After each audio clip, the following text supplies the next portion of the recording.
In this video, I'm going to be helping you guys to get more FPS, have better visual quality so that you can see enemies better and just make your game look more aesthetically pleasing. Now, I want to say I definitely cannot guarantee you guys to get the same amount of performance and results that I'm getting because I am on a very high-end PC, but I'm going to be giving you guys different options based on the different type of specs that you may have for your PC. So starting in the display tab, for display mode, number one, for best performance, full screen exclusive is going to be the most optimal, but if you are using multiple monitors and you like to go between those, borderless is generally fine, but you could suffer some increased latency and delay possibly. So exclusive is going to be best. Monitor is just going to be whatever your gaming monitor is, and the display adapter is whatever your GPU is. For the screen refresh rate, this should auto select to your highest refresh rate. I'm on a 240 Hertz, so the highest one available is what we are going to go with. As far as display resolution, I am on a 2K monitor, and so this is going to be different depending on what type of monitor. So for a lot of you guys, you might be just like 1920 by 1080, or you might be on a unique wide size monitor, which has a unique ratio. Now, if you have a 2K or 4K monitor, it might make sense for you, depending on your specs, to come down on the resolution. And so you could do that here, or we also can do that in another area, which I think is actually the better way to do it. So generally for display resolution, just leave this on whatever your monitor's resolution is. For aspect ratio, automatic is going to be just fine. Most of you guys are probably going to be 16 by 9 unless you are on a unique ultra wide sized monitor. And if so, just look up what your monitor is, but automatic should automatically set it for you. Now, restart shaders preloading. When we are all done with this, it's important that we're going to start this and then we are going to exit the game and boot back up and allow those shaders to restart so they can take any changes into account that we made. For the display gamma, most of you guys are going to be on 2.2, assuming you are using a monitor, but if for some reason you're using a TV display, then you would be using a 2.4. For gamma and brightness, 50 is the default and is fine, but I generally like to turn this up just a little bit to about 55, but you don't want to crank this up because then things are going to get really just washed out. Higher brightness is not always better. NVIDIA Reflex low latency. So this will of course only be if you are using a NVIDIA system. AMD has something a little bit different to this, but this is going to depend. For most of you guys, you're probably going to be set to on. And so this is if you are GPU bound. However, if you are CPU bound, you're going to be set to on plus boost. In order to determine if you are GPU versus CPU bound, we're going to go to our interface settings under the global tab, go to telemetry and hit show more. We need to make sure that we have our CPU time turned on and our GPU time turned on. And that's going to show this up in the top left corner up here. From there, go into and queue into a game of Warzone. Doesn't really matter what mode you do, but you do need to go into a mode and not just in the menu. All right, so once you're in a game, look at the top left here, and whichever number is higher is gonna be the one that you are bound to. So in my case, the GPU time tends to consistently be higher. Every once in a while, the CPU time will come up to 4, but on average, the GPU time is consistently higher, meaning I'm GPU bound. If your CPU time was consistently higher, that would mean you are CPU bound. And if you're kind of tied, if it's pretty neck and neck, you are almost certainly gonna lean towards being GPU bound. So again, GPU bound, GPU higher number on, CPU bound, CPU time higher number on plus boost. If you are experiencing lots of dev errors, one thing you can try to do is turn this off. But personally, I thought this was making a difference for me a while back when I was having a lot of dev errors, but after making some tweaks, this was not the cause. In sustainability, for the eco mode preset, I like to go ahead and set this to custom. For our VSync gameplay and menus, we're going to leave these two off unless you are experiencing screen tearing. So screen tearing is where the monitor, literally things don't line up. And so if you are experiencing this, you can turn this on, and you'd want to start with the lowest number and work up until that tearing completely goes away. You generally do not want to use VSync because it can cause an input delay or essentially a lag. So having this off is generally what you always want to be able to do. Custom frame rate limit, I normally just leave this to unlimited, let it go as much as you want. But if you want to, maybe you're having temp issues, you want to make sure your PC is not overworking, you can set this to custom and apply some limits to those. Reduce menu render resolution, you can leave this one to optimal. This is just going to automatically lower the quality of when you're in the menu versus in the game to kind of take some load off of your PC. And then these ones, pause game rendering, you can leave off. Reduce quality when active, you can set to 10 minutes if you'd like. Focus mode, make sure this one is off as well. well. HDR, just leave this to automatic, and you can calibrate if you want it, but it's really not that important. Okay, moving over to the quality tab here, and this is the part where it's really going to depend a lot system per system. So like I said, I think it's best to just set your render resolution in the display tab as whatever your monitor is, but if you want to turn it down from here, because you don't have to make huge jumps. You can just go small percentage jumps. So, you know, let's say you were on a 2K monitor, but you're struggling to get 100 FPS. Well, maybe you come down to maybe like, you know, 80%. It's still going to be higher quality than a standard, you know, 1080, but maybe that's kind of the threshold where you start to get a consistent 100 FPS. In my opinion, I think you should set this as low as you can go until you're getting a consistent about 100 FPS. There's not really any point in going beyond here, especially if your monitor can't handle this. I have heard some people say, if you're CPU bound, you can get a little bit out of this, but in most cases, leaving this to 100 is what we're going to do. Dynamic resolution, you're going to leave this off unless you are on a very low end PC. If you're on a very low end PC, you can turn this on and you can set a frame rate target. So like 100, for example, and this is going to dynamically change your resolution so that it hits that target. But again, I would only do this if you're on a really low end PC. Upscaling and sharpening. Fidelity FX Cast is a great way of making our game look a lot sharper and crisper with minimal to no performance hits. For absolute pure performance, just leaving this off is what you're going to want, but Fidelity FX Cast makes the game look a lot sharper and crisper. As far as the strength goes, I kind of settle around the 70 number. This is completely personal preference. Cranking this up isn't going to make your performance worse. It just makes things look extra sharp, but I think you get to a certain point and it looks a little bit like grainy and weird. So I kind of like about the 70 number for myself. There are a lot of different settings in here, and you know, some PCs might do better on different ones, but the general safe one is Fidelity FX Cast. These next two, frame generations one, you're going to want to leave these off. Now, this is a little bit of a hot topic here. If you don't care as much about input and, you know, response time, but you do want your game to look smoother and have more frames, you could try turning these on if you have the right GPU that supports this. You will get a lot more FPS, but this frame generation creates an input delay because it's essentially AI generated frames is essentially, it's in a very simple way of explaining it.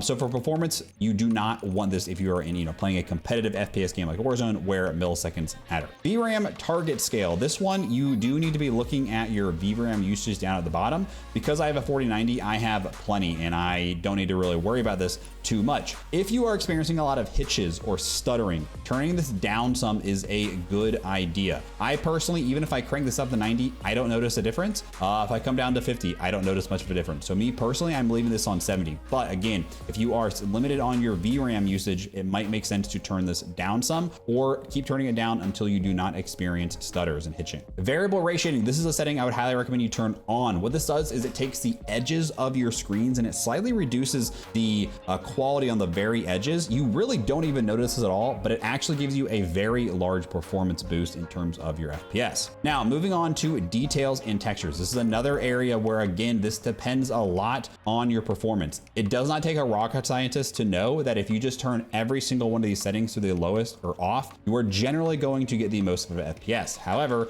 some of these settings make the game look like crap when you do so. So texture resolution is one. Yes, very low will get you the absolute best performance. And if you're on a low end PC, this is what I recommend, but low looks way better. It doesn't make the game look super Play-Doh-y and nasty.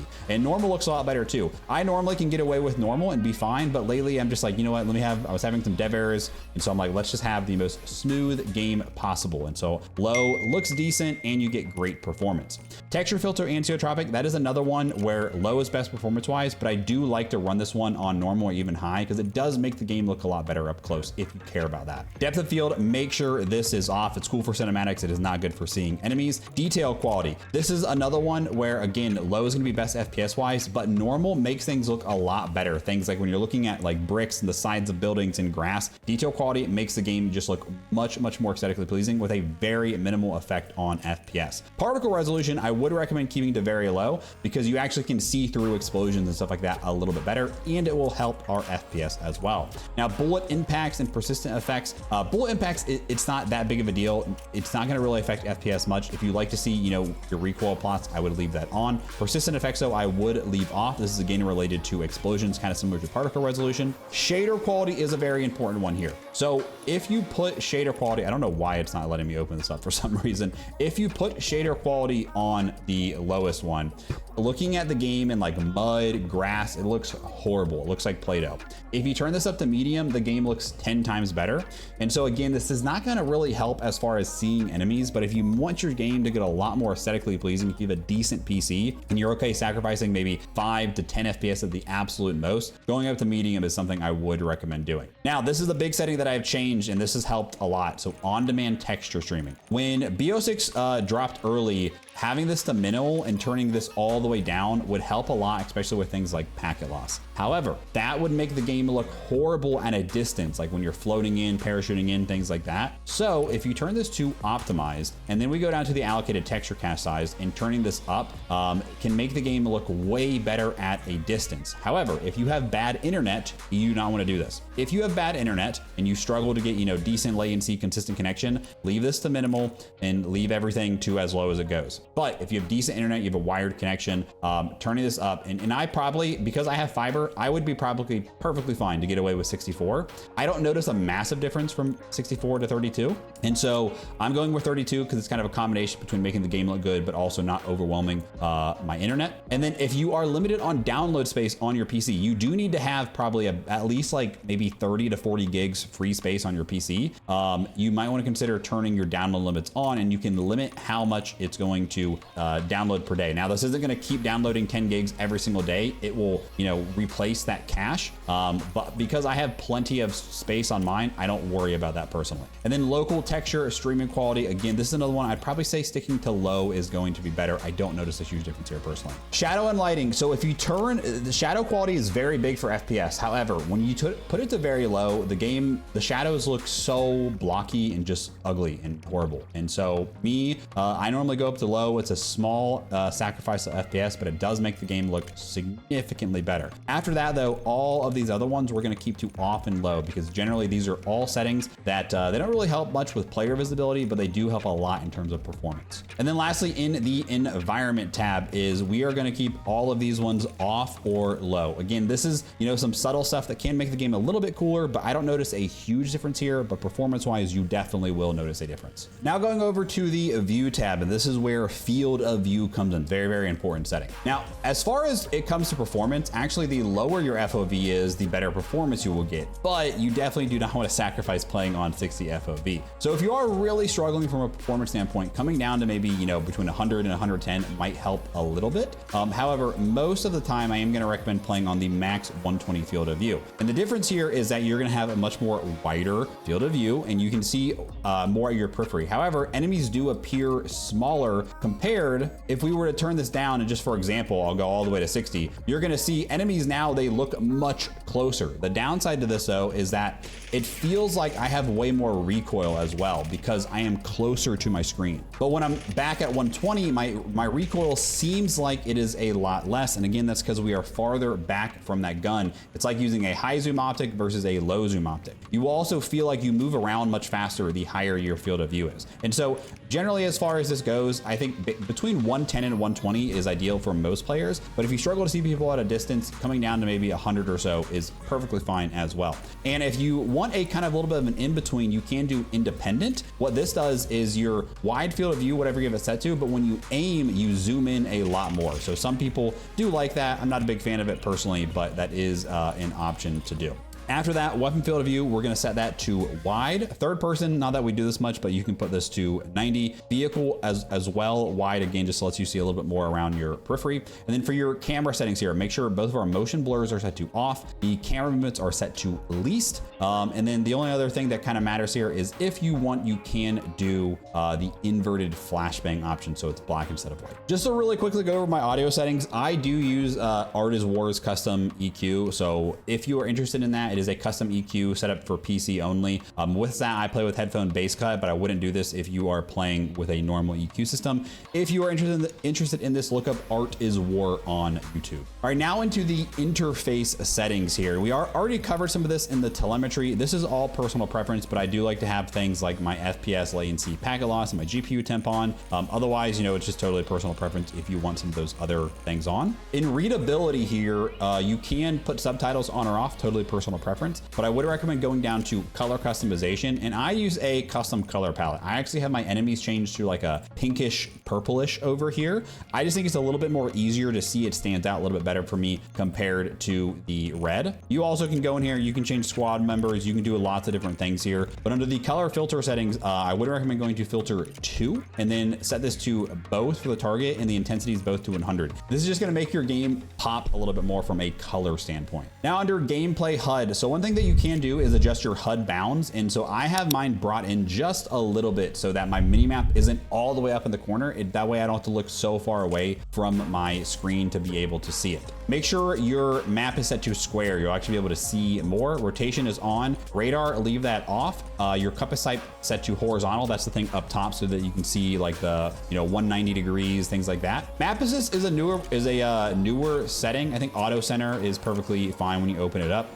You can have your tac sprint stamina bar shown. So I have mine displayed near health in kind of the bottom left there. And then a few other settings here. Most of this isn't as important. You can show full player names, or you can have this abbreviated if you don't want it to stick out as much. This is a newer setting that I'm gonna be honest, I didn't even know this was here until I just saw this, but I think I'm gonna turn this on. Buy station closes when damaged. So it'll just auto get you out of the buy station. I don't know how I feel about that. I'm kind of mixed. I think for mouse and keyboard players, it might be a nice thing to have to turn that on. You can set it as well so that when you ping something, it'll automatically go away after a certain amount of time. So I leave mine off, but if you are bad about clearing your pings, could be something that you could leave on. Crosshair. Okay, so this is a weird one here. I used to always play with this just set to on. However, I think there's a bug with this, and let me explain. So when it's on just center dot, the nice thing is that whenever you are, you're doing stuff, you can always see that center dot there, and it stays there while you are shooting, which is really good for hip firing. But if we set it to on,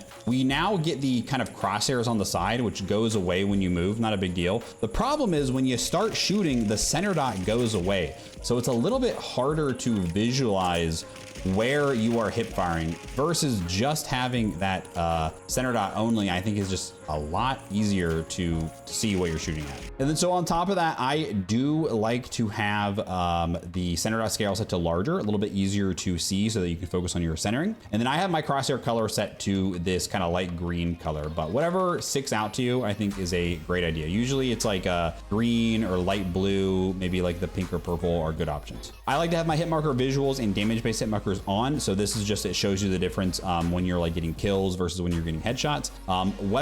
The widget visibility, this is kind of something that a lot of people don't talk about. You can turn down the opacity so that you can see through some of the annoying things that pop up on your screen. So like I have my medals and notifications turned way down, and also my score feed turned down. That way when they pop up on screen, it's not like blocking my view too much. Okay, now we're gonna close the game, but go ahead and hit the restart shaders preloading button in the display tab before you close. Also, I want to add, and I probably should have said this first, so maybe the editor can put this first in the video before the NVIDIA control panel settings, is if you are a NVIDIA card, making sure that you are on the correct and optimal driver is also big. Call of Duty is a game that you don't always want to auto update every driver, because sometimes the new drivers roll out and the game does not like it. And so the driver that I am currently on is I am on 572.83. This one has been fine for me. It's been working well, but there are, as you can see, a lot of other drivers out here. And there are some more recent ones that I have not updated to because apparently these have been causing some problems. So if you're using a NVIDIA card, right click on your desktop. If you're on Windows 11, you hit show more options and then hit the,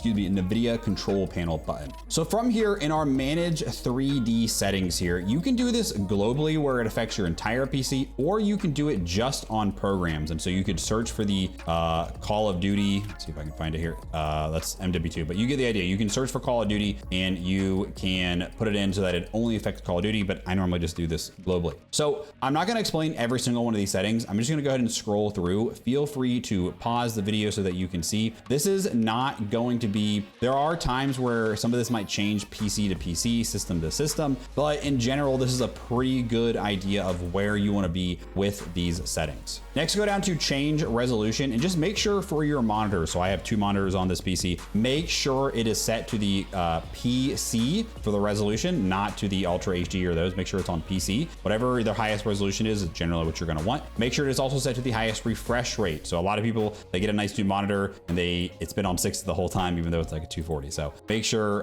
it is on that. This is my secondary monitor, so it's only a 60. And then the adjust desktop color settings. So on my main monitor, I will go down and I will turn my digital vibrance way up to about 85%. This might be a little bit too much for some people, but this makes the game just look way sharper, brighter, just way more just like aesthetically pleasing from a color diversity standpoint. On adjust desktop size and position, generally the best way to do this is both your monitors to be on no scaling, perform scaling on display, and then again make sure that resolution and refresh rate are set to where they need to be. If you are using multiple monitors, this is where you can adjust the orientation of where they are to each other. And then in the adjust video color settings, go down to the with the NVIDIA settings, click advanced, and then make sure this is set to full. And from there you are good to go and you can just exit out. All right, next we're going to make some adjustments in the game config file. So just open up your file explorer and go to documents. You should have one that is just Call of Duty. Open that and then open the players tab.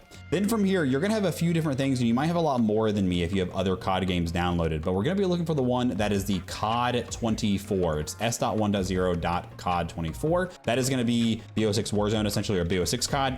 And you're gonna have a few. The one you're looking for is not the M file. It's gonna be a type of TXT file, but you're gonna be looking for the one with either the lowest number or without a number. So it might be just .txt, it might be just .txt0, so mine is 0. So double click and open that. If it asks you, just use the notepad. From here, we are going to Control F, and the first thing we're gonna type in is corpse, and then hit enter. And from here, you're gonna see maximum number of AI corpses. You're gonna turn this number right here down to 0. Essentially, all this is doing is that when multiple dead bodies stack up, it's just gonna reduce how many of those stack up, and it's just less things for your PC to kind of render and mess with. After that, type in blood, hit enter, and you're gonna see limit blood effects, and yours is going to be set to false, but we're gonna change this to true. What this does is it just kind of reduces the amount of blood splatter in the game, and that is, again, not that I care about that, but it actually helps from a performance standpoint, and it's less kind of clutter on your screen. Right below that, there's one called limiting blood effects. Change this number all the way to 2000, which is the highest parameter that you have here. And this is going to basically increase the delay between blood effects, essentially. So again, less blood on the screen. After that, we're gonna type in probes, enter. It's gonna say enable half resolution reflection probes. We're gonna change this one to true. After that, we're gonna type in sun shadow, one word, hit enter. You're gonna see static sun shadow moment clip map resolution here. And we're gonna change this one to 0. Then we're gonna do heaps, HEAPS. We're gonna see enable optimizations when resizable, blah, blah, blah. We're gonna change this to false. Then we're gonna type in cat mall, CATMULL, one word, hit enter. You're gonna see cat mall Clark subdivision level, change this one to 0. After that, we're gonna go type in renderer, and you're gonna see thread count for handling the job queue or renderer worker count. Now this one is a little bit of a confusing one. The way that you're gonna know what to do here is you kind of have 2 options. Number 1, you're gonna set this to the number of cores or performance cores you have, not necessarily total cores, but your performance cores. Because Intel, you have P cores and you have E cores, and we just want the P cores. Or what has been working for a lot of people, and I feel like is better on my system particularly, is you take the number of cores you have -1. So I have a 9800X 3D, and this has 8 cores, 16 threads. So it's the cores, not the threads, or it's generally half the threads, the number you're looking for. And so for me, I'm gonna take that 8 - 1. But let's say you have an Intel CPU, and so for here, it's a little bit different because you have performance cores 8, you have total cores, and you have efficient cores. And we want the performance cores if you are on an Intel. So again, that is 8. And so back here into the COD settings, you have an option where you could try just doing the number of cores, or you could try -1. Personally, the -1 has worked better for me. Games, I get a little better FPS, a little bit kind of less stutters and things like that, but feel free to experiment here. And just when you're done, just make sure you hit file save and then just experiment a little bit with the performance. One thing I want to add that I forgot to mention here when I was talking about the heaps, or this is for your resizable bar. So if you are on a 50 series GPU, you have a new 50 series GPU, you may want to also try this on true. For most systems, turning your resize bar off is going to be just better performance wise, but I've heard mixed things for 50 series. I don't have a 50 series, I have a 4090, so that's why mine is on false. And so again, we're gonna hit file and then we are going to hit save, and then you can just close out of that. Now, hopefully everything we've covered in this video has made a huge difference. And in the past, my videos like this have been really, really well received, but sometimes you are just having issues. Sometimes you have a unique kind of system setup that's just not agreeing with the game. And especially when COD drops updates, there tends to be lots of issues, dev errors, and sometimes we have to get in and really tweak nitty-gritty settings like in your motherboard and your BIOS, things like that. So if you are looking for someone, just for someone who I would recommend, again, I'm not making money off this. This is just someone who I've been working with and he's helped me a lot. My guy is Papa Season. You can hit him up on X. I'll leave a link to his Discord and his like Calendly in the description below. But he is someone that whenever I have issues, like last season when the season dropped, I was having crazy dev errors. And so we had to go in and we had to tweak a bunch of BIOS settings. We had to turn back a bunch of my RAM timings because just Call of Duty was not happy with my setup. So, but after some tweaking, we got it figured out and now my game's been really stable. I'll also say he did my internet tweaking. And even though I had fiber internet, I went from like a C+ to an A+ on buffer bloat, which is a really good test for like your latency. So he's a good guy. Again, just someone who I would vouch for. All right, guys, that is gonna wrap things up. I hope you found the video helpful. If so, leave a comment, leave a like, subscribe, all that fun stuff. I'll do my best to read comments if you have questions. But again, when you have the really specific, like, hey, I have this specs and this performance and this issue, it gets a little bit complicated, and that's where you really need somebody to look at your PC one-on-one. So again, thank you guys. Appreciate y'all. See you in the next one.